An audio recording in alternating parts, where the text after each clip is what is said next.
Hello and welcome to Being Beta, where today I'm going to be popping this Sissybar onto the back of my Iron 883 and I'll pop the part number up for this particular Sissybar now. Tools and equipment you're going to need then is a Torx 40, size 40, a 13mm socket with a ratchet, and again mounting the Torx on a ratchet, that'll really help.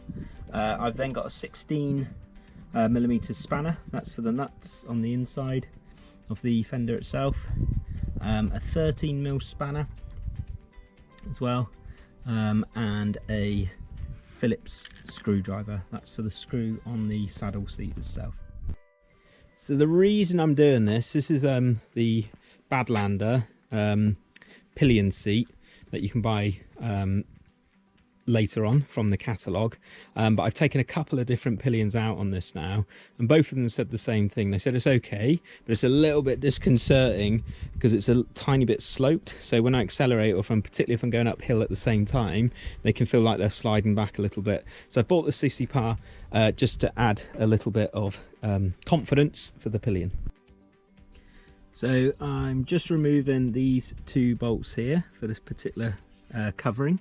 The only thing to be wary of is the clearance between the screw and the indicator itself. So I've got my larger one ready to go at the back, use my Torx size 40, and then I've got a smaller one with an adapter on, just so I can get a little bit more clearance in here.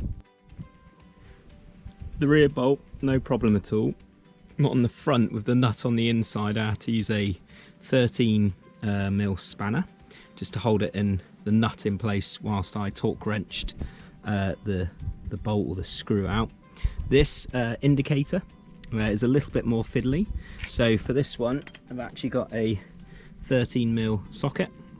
I've just gone in and I'm loosening that off, and that's going to allow me to remove this cover here, and then the bolts will have to go back through and it'll fit through that particular hole there. Next thing I've done then, removed the screw from the back of the seat itself, which is now going to allow me to unclip the indicator wiring, which is going to allow me to have the slack so I can pull the indicator away from the motorbike itself. Now with the slack pulled through, with the indicator lead unplugged, I can now wriggle this away, which then gives me access to this nut here, and now I can hold on to this nut as I unscrew the nut on the inside of the fender.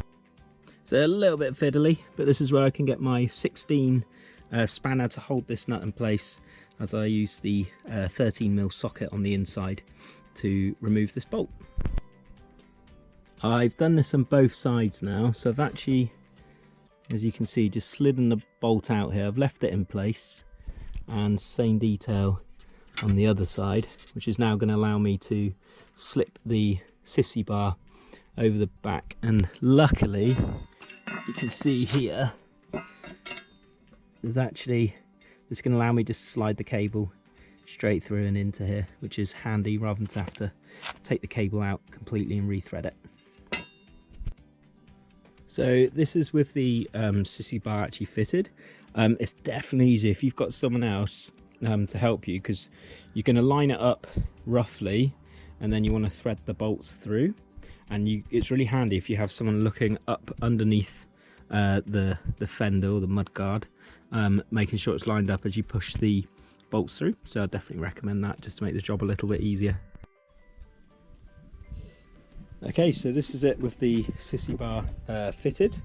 It did come with a saddle, which was a brown leather one, which literally just slides over the top and then velcros under the bottom, but it just really doesn't go with the look of the bike. So I'm probably going to look to source one of these in black so that it just sort of matches in.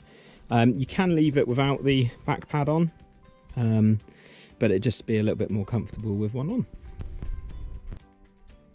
So as always, thank you very much for watching. Please like, comment, share and subscribe to help other beaters out there too. See you soon.